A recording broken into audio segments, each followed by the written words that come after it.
Hello. Our story begins after the Boonty Eve Classic, and Anakin Skywalker's victory over the pool of talented racers from across the galaxy. He was hoisted out of his racer by Jedi Master Qui Gon Jinn. He won. It was over, and while he wasn't privy to the bet placed by the Jedi Master, he was now free. Winning the race was already exciting for Skywalker. He believed that he had himself a new future. Maybe he wouldn't be free, but winning the Boonty Eve was a big deal, especially for him as a local boy. He could only hope that a sponsor or something would pick him up and free him and his mother from slavery. On the bright side, that wouldn't be a worry. Well, technically not a worry for him. He and Qui-Gon would parade themselves back to the garage, and at some point the Jedi would just vanish. It was to collect on the little bet he had with Watto. The Toydarian was losing lots of money because he bet against his own slave, and he was resenting Qui-Gon collecting Anakin and then parting from him. After the little exchange, Qui-Gon thought to himself, perhaps it would be best to keep Anakin away from the High Council. He'd always been so willing to negotiate with the Council, and by negotiate, it meant disagreeing with just about everything they did. Qui-Gon was a true Jedi, and he wouldn't neglect that. However, he didn't want the influence of the politics that existed within the realms of the Council chambers to become part of Skywalker. To be trained as a Chosen One, he should be trained under the watchful eye of someone who understood the importance of the Jedi Code and the Force. Qui-Gon had his faith in the Jedi, one significant difference between him and his former master. However, he wasn't going to leave something like this up to chance. Something in his gut suggested that he should train Skywalker in secrecy. The only issue was Obi-Wan. Of course, Obi-Wan knew of the boy, but he couldn't just force Kenobi to keep this hidden. Qui-Gon didn't want such a burden to beset his student, so when he reunited with the handmaiden, Padme, he requested that she inform the Queen that they were going to be watching over the boy until he was finished with his diplomacy with the Council. Padme was fine with this. She and Skywalker had a bond already, so it made everything easier for Qui-Gon and Anakin. They would say their goodbyes to Shmi and depart the planet. There'd be a short duel between Qui-Gon and the Sith assassin before they could escape the planet. This was the most concerning thing to Qui-Gon. It only furthered his concern for training this apparent Chosen One. Anakin was clearly gifted, and his gift needed to be protected. Qui-Gon would have his full answer upon meeting with the High Council. He was to report on not just the situation on Naboo, but the return of the Sith, regardless of how far-fetched it might sound. The trip through hyperspace would be nothing short of tedious, mostly for Anakin. Space was cold, and it took a lot of getting used to, but his friend was there by his side, a friend who'd be escorting him after the Jedi returned to Coruscant. Obi-Wan was informed by Qui-Gon that Anakin was being adopted by the handmaiden, so they wouldn't have to see him from here on out. To Obi-Wan, this wasn't a big deal or a concern. Initially, he responded to Qui-Gon with annoyance at the possibility of picking up another useless life form. When they returned to Coruscant, Anakin was taken with Padme and the fake queen across the city with Chancellor Valorum and Senator Palpatine. The plan for Qui-Gon was set in motion. What unfolded after would only convince him further that he made the right choice in his regard to training Anakin. The Council completely neglected the notion of there being a Sith assassin, so much so that rumors started to circulate around the Jedi Temple. The speculations became so loud they even garnered Master Dooku's attention. Before Qui-Gon left the temple to deal with the next step of his plan, he ran into Dooku. He was already talking to Yaddle, so it made the conversation even more exciting. Dooku expressed that Qui-Gon should be careful upon his return to Naboo, but Qui-Gon seemed pretty adamant that he wouldn't be finishing the mission. This was not made clear during the council session, so it caught Yaddle off guard. However, due to the nature of it and Yaddle's kind heart, she decided that she would in fact replace Qui-Gon and accompany the Queen back to Naboo. There wasn't necessarily a reason to believe the Sith assassin would return to the planet. Plus, it would go a long way if the Council had one of their own to confirm it, if the Sith did show its face. The three masters broke apart, Dooku believing that Maul would be in for a challenge, Yaddle believing that it would be a simple diplomatic mission, and Qui-Gon focusing on what he would be doing for Skywalker. Qui-Gon's mission took him to one of the many upper-class neighborhoods in the city. Reasoning is that he would use the credits gifted to each Jedi to get a place for Anakin and even his mother. What would happen inversely is that Shmi would be able to be the provider, Anakin would be raised as a Jedi, and they wouldn't be stuck in slavery. In Qui-Gon's mind, it was a perfect balance of everything Anakin needed. He had no interest in telling a soul about this little endeavor.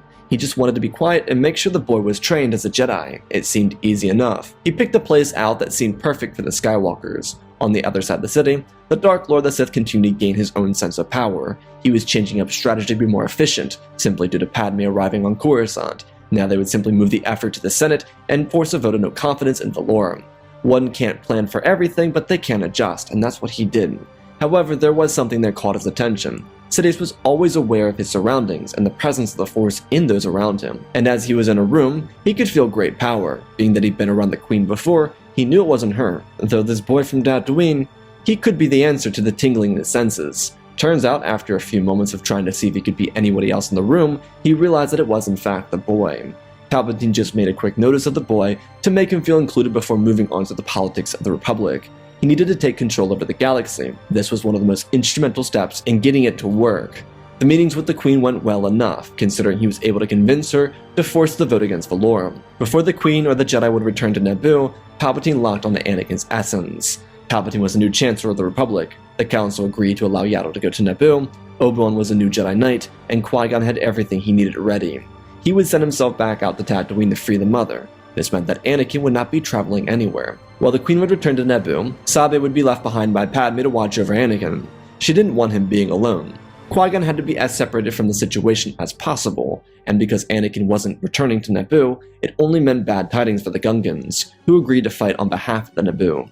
Inside the hangar bay, the Sith officially returned, and Master Yaddle had to use her skill to defeat the assassin who trained his entire life to confront a Jedi Master, especially a council member. Upon the lightsaber duel beginning, the Queen would break off to find the Viceroy. The battle in the fields of the planet would result in mass casualties. Yaddle and Maul engaged in a tense standoff, though because of Yaddle's and Maul's forms coming together in the field of combat, they never left a hangar bay. It provided too much advantage for both of them. Their blades were speedy, and Yaddle, despite her age, was talented. Neither one of the duelists was as talented as Dooku, which only encouraged their brawl to be evenly matched. Though with centuries of practice under her belt, she was able to push Maul back and even slice through his lightsaber, which prompted the Sith assassin to distance himself in the fight. In the process of trying to gain space, he lost one half of the blade and was left to fend himself off with the other half.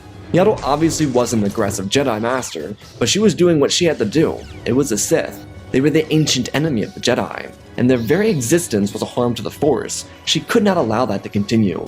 Though during her pursuit, which was very difficult for her to do, simply based on her size and age, he was able to burst a pipe in front of her, covering his escape in the smoke. The Queen, on the other hand, was able to force the Viceroy to surrender, and also give out the shutdown command to the Lucrehulk over the planet.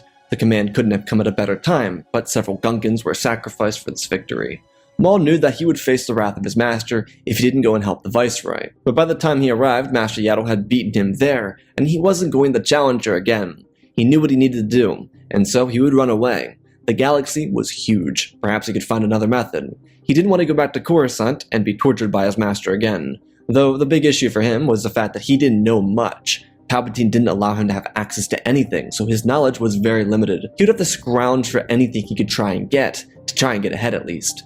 But he could manage. Perhaps Mother Talzin would allow him to come home. Aside from Maul's own little dilemma, the Gungans were spared thanks to the combined effort of the Queen and the Jedi. Their work saved the planet of Naboo and forced the already broken blockade to vanish. Gunray would have to be tried in front of the Republic. Yaddle, on the other hand, would return to Coruscant to inform the Council of everything that happened, using evidence of the Sith lightsaber to show them that the darkness had indeed returned. They would now have to worry with two Sith on the loose. Elsewhere in the Jedi Temple, Qui-Gon and Dooku were finishing up a long debate. Dooku told his former apprentice that there were opportunities away from the Order. He was trying to lure Qui-Gon away from the Jedi because he didn't want his former student to die when the Order fell.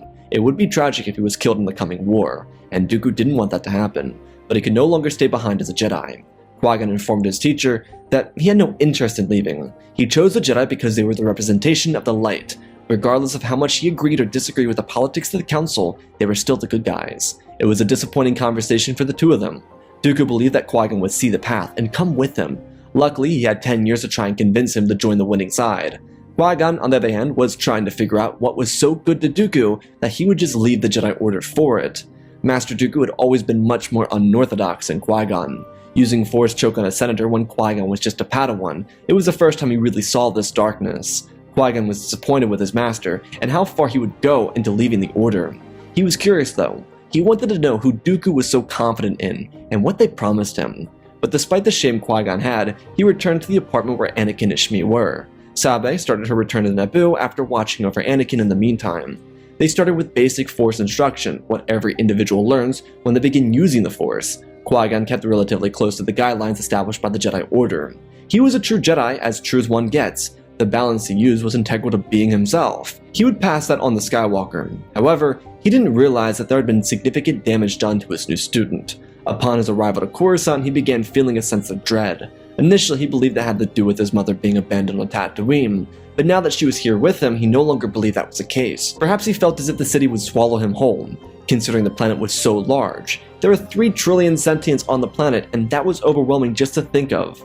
Unlike the temple, he was within the city itself. It was far nicer than anything he had on Tatooine though, but it was still polarizing. How did one simply just get adjusted to a life like this, one of full, healthy food, views of sky, temperate weathers, and no slavery? It was a whole new world, and with Qui-Gon there to guide him, it would only be a matter of time until they settled in. Once Anakin started to allow the Force to awaken within himself, he became a beacon of energy within the Force. For the Jedi, it wouldn't be anything too noticeable, but for the Sith, he would notice it immediately, and he made it clear to his new apprentice that they would be doing everything in their power to take advantage of it. With Maul disappearing, Sidious needed to adjust his play. He was genuinely hopeful for Maul to be his long-term student, but with him gone, there was no replacement. Dooku was always meant to be temporary, regardless on his thoughts of his importance on the plan. Dooku was adamant that there would only be a matter of time until Qui-Gon joined their cause, and when that was complete, they would have Skywalker. Sidious wasn't stupid. He knew who Qui-Gon was, and what type of man he would become. Without a shadow of a doubt, he would never be anything other than a Jedi. That wasn't his purpose. Qui-Gon didn't have it within himself to become a Sith, to turn to the darkness or let it fuel him. He may have been an idealist and a wise Jedi at that, but Sidious had no reason to believe that he would ever be integral to their plan. The Dark Lord began using the Force and a small piece of hair he collected from a sofa in the Queen's residence when she was here, to make the plan go into action. It was a piece of Skywalker's hair, and once Dooku left Coruscant for Sereno, Sidious got to work, opening up his Sith altar and using every little trick his former teacher taught him. Darth Plagueis the Wise was one of the most brilliant Sith the galaxy had ever seen.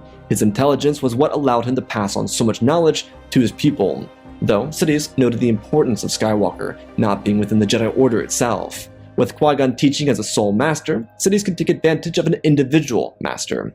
Anakin wouldn't be surrounded by multitudes of Jedi, so he couldn't rely on the Jedi to fail him. However, Sidious could rely on Qui-Gon to fail Anakin.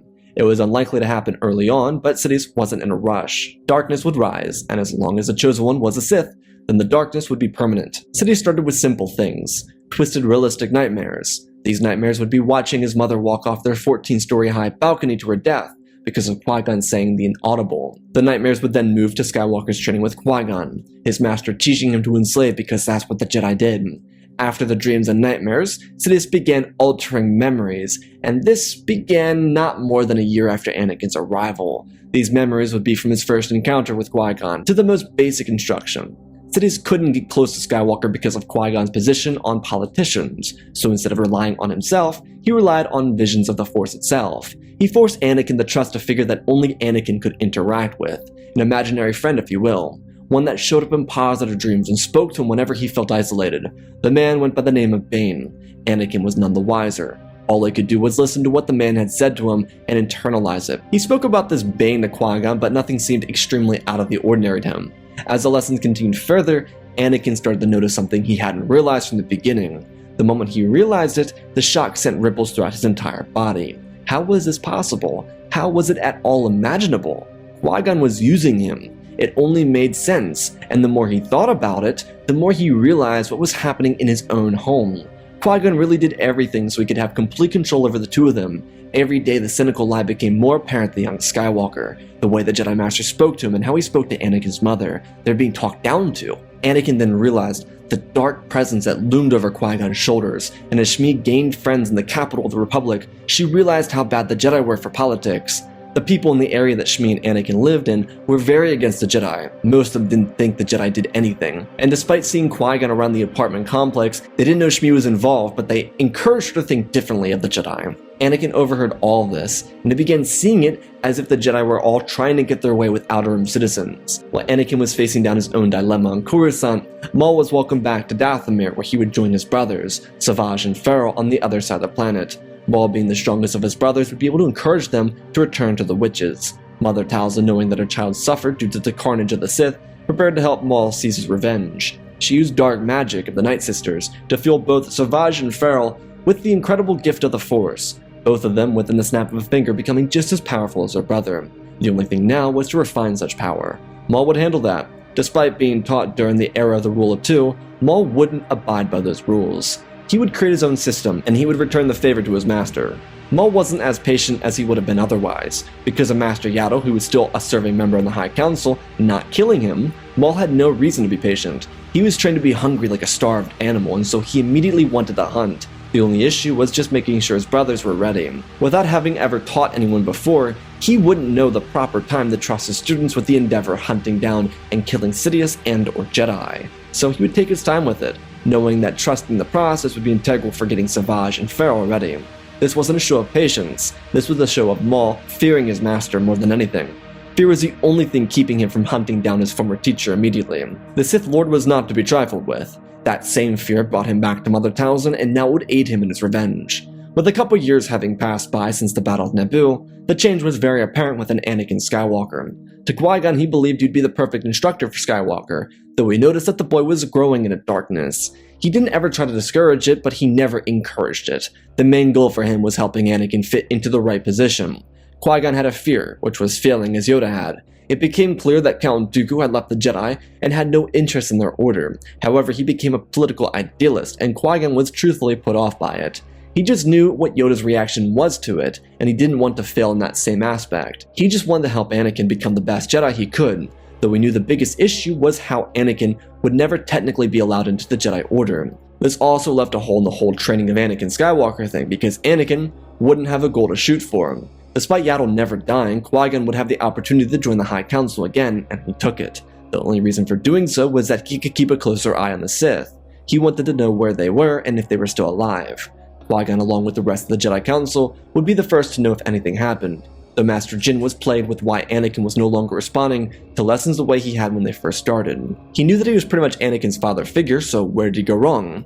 Anakin was becoming infatuated with this father figure that was Bane. He wasn't brooding and he wasn't trying to take control of their family, and he wasn't trying to get with his mother. As the years had gone by, Bane told Anakin that while everything felt hard now, it would only get better. He just needed the trust that it would. Anakin appreciated this because every lesson with Qui Gon was painful, it was arduous, and he was never learning anything. The Jedi Master only put him down. Whenever he got a chance to do something right, he was told he was a failure. All this ate away at Skywalker. He lost any sense of confidence he may have had to begin with, and he was constantly feeling let down. He was so hopeful upon his arrival to Coruscant that he would learn to be a Jedi, but it was nothing but an opportunity for Qui Gon to have a shot with Shmi. That's what it seemed like, and that's all Anakin got from it. Every time Qui Gon and Shmi talked, it sounded like a harassment case waiting to happen. It was big incel behavior. Skywalker couldn't stand it. He got anger and his rage became blinding, though as he continued to grow in the Force, he learned how to use it. His friend Bane, who was becoming more and more of a father figure, would manifest himself to Anakin from time to time. He would tell him to trust the process, to not be afraid, to remember all of this was worth something. Anakin didn't understand why he was forced to endure such pain. He hated everything about it because it simply was unfair. He didn't want to watch this happen to his mother anymore. She didn't deserve it. Though, as he reached a breaking point, Qui Gon seemed to cool his jets with his behavior towards the two of them. He no longer berated Anakin for failing on the first try. He never forced an uncomfortable conversation on the Shmi. All of a sudden, he treated them like people instead of former slaves. Anakin had a theory for it all. He believed that Qui Gon had freed them and then enslaved them as a type of game. He went further than that because Qui Gon was on the High Council. He believed that the Jedi Council encouraged slavery, and they encouraged their masters to take people from the far side of the galaxy and then turn them into Republic citizens. In his mind, it was an upper-class indoctrination game. He became paranoid about his friends from school and the people his mother was hanging around with. He started to believe that people were listening to him through the walls. Anakin couldn't sleep, convinced the Jedi were coming for him. As the noise in his head became deafening, it died out. Bane continued to manifest himself to Anakin as he told the boy that not everything is as it seems. Anakin was destined to become powerful, maybe even one of the most powerful the galaxy had ever seen. He just needed to learn the basics and then take everything he could from the Jedi. There would be a day when it all would make sense.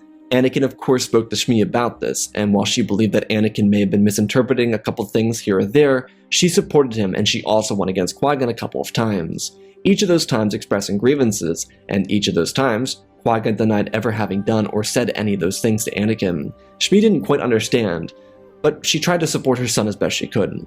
As the years continued, the galaxy seemed silent. Dooku was Countess Sereno. The Sith were back in the shadows, never to be seen. Sidious's grand plan was in action as a clone army was being constructed on Kamino, and Qui Gon was still training Anakin.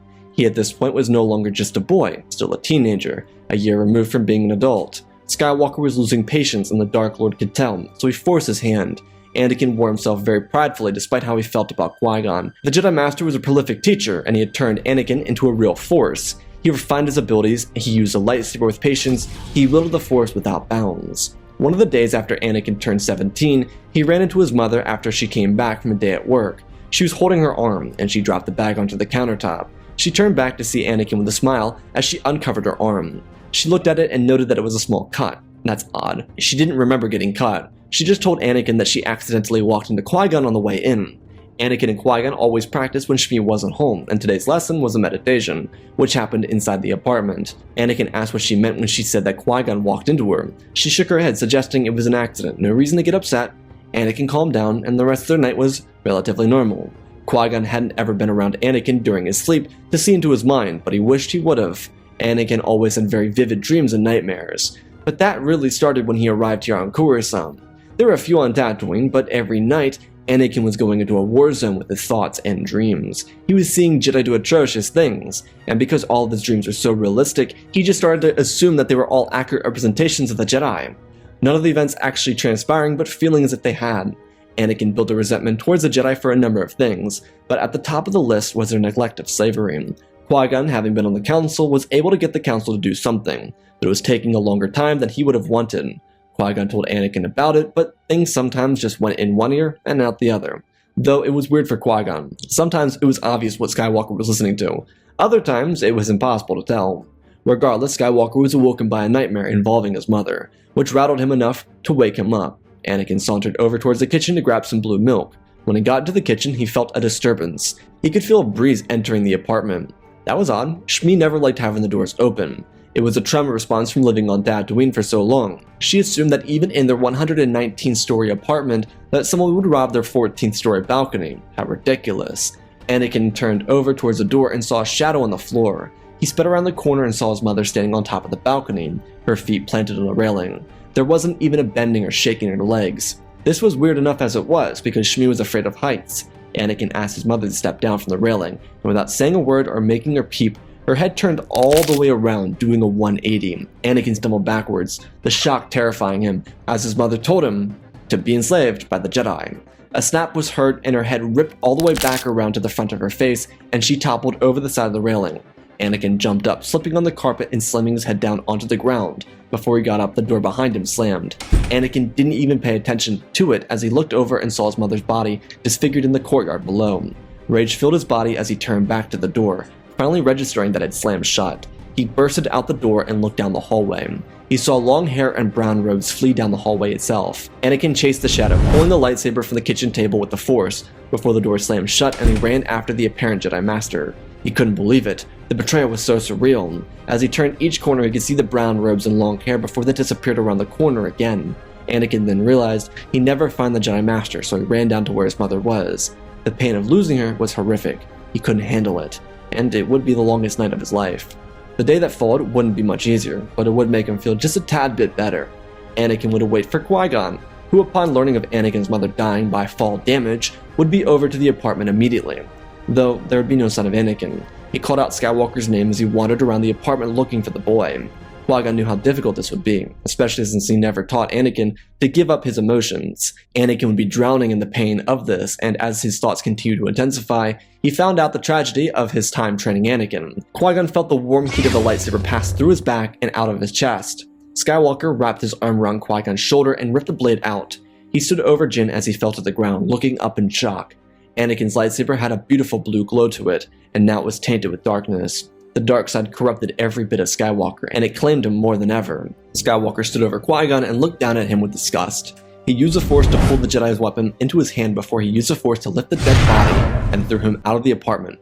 However, just to make sure it didn't look like it came from his apartment, he flung the body up around the 70th floor and then it sped back down to the surface. When it was discovered, no one would be able to see what actually happened to the Jedi Master. Before Anakin could truly enjoy killing the man who took advantage of his family for the last 8 years, he felt the Force crawl under his skin. It was Bane. He told Skywalker to go to the industrial sector. There was a building he could use. He requested that Skywalker make sure the tracker was off inside the Jedi ship. They didn't want the Jedi to find them. Anakin listened to what he was commanded to do and took Qui-Gon's speeder and left. His emotions were so misconstrued, and he was prepared to fight whoever he came across, especially if they demanded that he do something he didn't want to do. When Anakin arrived, the chambers were quiet, and the air was stale. It felt so surreal, like one of his dreams. Everything about it felt so familiar to him. There wasn't a vessel docked inside the Bay Area. It was just empty. Anakin looked around. He found this to be particularly odd. He could hear something coming from another room. It was a hologram. Anakin turned the corner and ignited his weapon as a shadowy figure turned his attention and welcomed the boy to his humble lair. Anakin smiled, and he asked who he was, lifting his blade. Sidious told him that he was the Dark Lord of the Sith. He was a humble man. He then asked Anakin how he got here. Skywalker told him that his friend Bane told him to come to this location, and he didn't know why. Sidious gasped and expressed that Anakin must have been sent by the founder of the Rule of Two. Anakin didn't understand, but Sidious told him that he was a very special and talented boy. Bane was the Dark Lord of the Sith, wise and powerful. He was one of the greatest Sith to ever exist. Sidious was obviously hyping him up, but none of that was really true. Anakin got excited at the prospect that he was selected by this Darth Bane. Sidious ushered Anakin into the room and told him to watch. Anakin asked what it was, and Sidious called Anakin his boy, and showed him the power of the Sith. Maul, Farrell, and Savage had been searching for Sidious for the last 8 years and never found him, so they decided that attacking Count Dooku would be their best step forward. Sidious knew this was coming for Dooku, and while he believed Dooku was important, he had a backup plan just in case, one who could rise to the head of the Separatist movement. Another former Jedi named Pong Krell, who was a member of the Basilic community, one who would be the potential replacement, having already left the Order as a member of the Lost 21. Sidious always kept pieces moving, and this was just another one of them. He asked the boy if he knew the Force, and Anakin said he did. But Sidious corrected him and told him that he could learn so much more. Anakin felt comforted in Sidious's presence. As they watched the duel take place, they started talking. The conversation would devolve into Sidious fulfilling a role that Qui Gon had spent 8 years believing he filled. It was all a great move made by Sidious, a psychological play if you will, one where he manipulated every event in the last 8 years to feel like it was against Anakin. Qui Gon never spent a singular moment hating Anakin, but he didn't know that. All he could do was misinterpret and misinterpret. Skywalker was so blinded by his rage and angry and furious at nothing, spending all of his time filled with resentment and disappointment, and he never realized that he had everything. Of course Sidious was the one that pushed me just a little too hard. Qui Gon would never do something so heinous, but it didn't matter. Dooku was on Sereno fighting for his life. His blade moved between his opponents with rapid speed. He was remarkable with the blade, a generational talent. Maul may have not reached his full potential, but he was fighting like he had. His brothers all fought in around him, helping him against his opponent. Dooku blocked every strike, and used Savage against the trio. Despite the training Savage and Farrell had, they never encountered the Jedi. Their biggest foe was defenses and so forth. Maul may have lost to Yaddle, but she never hurt him. His greatest adversary was Sidious, and it showed. He wanted to be the Sith Lord so badly that he forgot who the true enemy was. Dooku maneuvered like a younger man, taking advantage of all the failures. He pushed Maul further and further, calling him a failure against the inferior duelist that was Yaddle. That was a lie, but it was enough to rile him up, as well as make him look bad in front of his brothers, which distracted Farrell enough for him to have his arm cut off by Savage, before Maul's blade was redirected into his throat. Maul didn't react as he pressed forward, but Savage did. He and Farrell spent their entire lives with each other, and this distraction caused him to withdraw from the fight. Maul was extremely talented and fast, but no one wielded a blade like Dooku, especially not with his curved lightsaber. Maul pressed forward, but Dooku lured him into a trap, slicing his arm off before driving his blade through his stomach. Dooku knew Sidious would be watching this, even if he didn't assume it was a setup. He just knew his master and how he worked, so Dooku did what he had to do. Savage was holding his dead brother when Dooku's blade was thrust into his back, and he fell lifelessly down on top of him.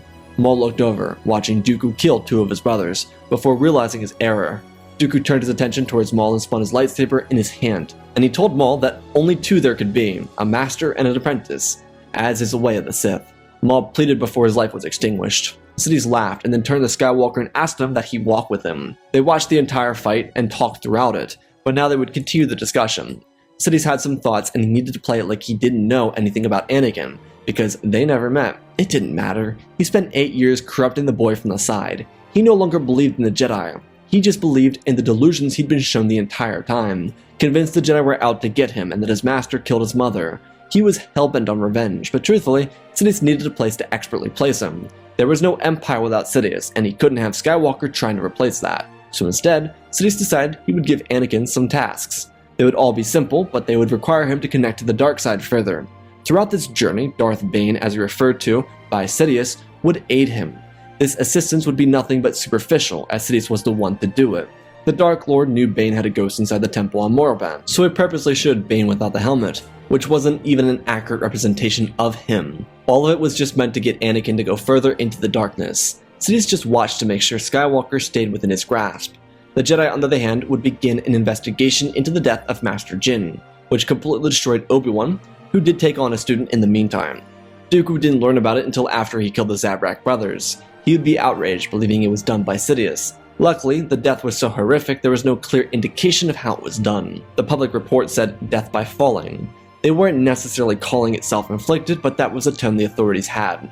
The Jedi just continued to fall deeper into their own trap. The next 2 years of Anakin's life would be his best, at least in his mind, they'd be his best. He would travel to homeworlds of the Sith. He would learn their secrets, their powers, their knowledge. He would continue to be a pawn of Sidious, and when everything looked as good as it could ever get, he was gifted a romance when he turned 18. She was a couple years older than him, but that didn't matter. She was perfect. Well, on top of that, she was undiscovered by the Jedi, because she was force sensitive, as it turns out. This entire journey for Anakin, he'd been trained by Sidious. He showed him powers that he would have never knew existed. He filled a fatherly role that Qui Gon should have filled, and Anakin was never able to see it. The woman named Miracle Burwell was the attraction Anakin found. He harbored feelings for Padme and Sabe, but because he hadn't seen them since he was just a boy, they faded out of his life. The best part about the dynamic between Sidious and Anakin is the fact that Sidious took care of Anakin's expenses, entirely gaining his trust. To add to the lessons he was teaching a student, Miracle learned everything Anakin learned. Sidious saw the rise of the relationship as both problematic but also advantageous as well. If they perhaps provided an offspring, or more than one, then he could take advantage of it. With Skywalker out of the way and already turned to the dark side, all he needed to do was destroy the Jedi Order. Dooku was nothing to worry about. He'd be dealt with one way or another, and Pong Krell was just being kept in reserve as per usual. When the war started, Sidious made sure the Republic looked as bad as possible, and he forced the Jedi to look even worse. When it was revealed that he was the Emperor, it wouldn't come off as if he embraced the actions the Republic committed. Skywalker was too preoccupied to worry about it though. He and Miracle were the duo building their own relationship, and their focus was only on each other. Sidious played the Republic into his hands and allowed everything to go as planned. Realistically, Sidious didn't need Anakin for the fall of the Jedi. He just needed him to throw the Force off. Being that his master, Darth Plagueis the Wise, taught him the nature of the Force, he understood that once darkness rises, light rises to meet it. To combat that, one must turn the light to dark, and continue that. Skywalker was already turned, and so the potential offspring could be the replacement for Anakin's failure to bring balance to the Force as a chosen one. Though Sidious couldn't make a mention of this, he was going to play the secretive game. He didn't need Anakin to get involved, and he just pushed the entire incentive of Skywalker and Burwell going out and spending his money to enjoy their youth. Sidious came across like the lovingly father figure who cared about Anakin and him having a good life. He didn't care. He just wanted to make sure Skywalker's view of the galaxy was so twisted that he didn't try and resist Palpatine's actions. The only thing Anakin had a gripe with was the slavery, but his anger and hatred towards the Jedi overrode that, and because Palpatine promised him the Jedi Order to fall, he was content as could be. The Clone Wars lasted for 3 years, and during that time both Anakin and Miracle would continue their relationship, though as it turned out neither of them had any interest in having children. At the moment, due to their age, that wasn't a concern for them, though the Jedi almost caught on at the end of the war to what was going on. But the execution of Order 66 would tear down any chance at saving the Republic. Sidious became Emperor, and nothing could hold him back from his title. No one could resist his influence. He even appeased Anakin by removing slavery from the public eye, though that didn't stop him from accepting the status quo in the Outer Rim. Slavery still existed out there, and he didn't have to do anything about it. Anakin's happiness would be through the roof, but it didn't mean he wasn't a frequenter of the dark side. Pong Krell became Sidious's apprentice and henchman during the era of the Empire. Anakin didn't have a role in the Empire, but his teacher continued to inspire him to use the Force in new and innovative ways. Miracle would have a miscarriage, and the couple would come to learn that they were infertile. Though this didn't ruin their dynamic. Having each other was more than enough, and if they wanted, there was always the choice to adopt. Sidious now had to find out where the next generation's chosen one was. Anakin at this point became a hunter for Sidious. Due to him not being tied to the Empire, he'd be able to find Jedi and kill them a lot easier. It made him feel better about what happened to his mother. On the other hand, Pong Krell was sent out to find the next chosen one, so they could stop them from bringing balance to the Force. Nothing would stop the return of the Sith. Skywalker may have initially been the key to everything, but the time eventually came where he would choose himself over the Jedi or the Sith. He would never know the extent of which his life was a lie. He wouldn't understand or ever know how much he missed out on because of Sidious. But a Sith Lord like Sidious always knew how to plan ahead, and he did. Nothing would ever rise to counter the Sith. With Anakin and Miracle and Pong in Sidious's corner, the light would be hidden in a darkened galaxy in this new era of the Empire.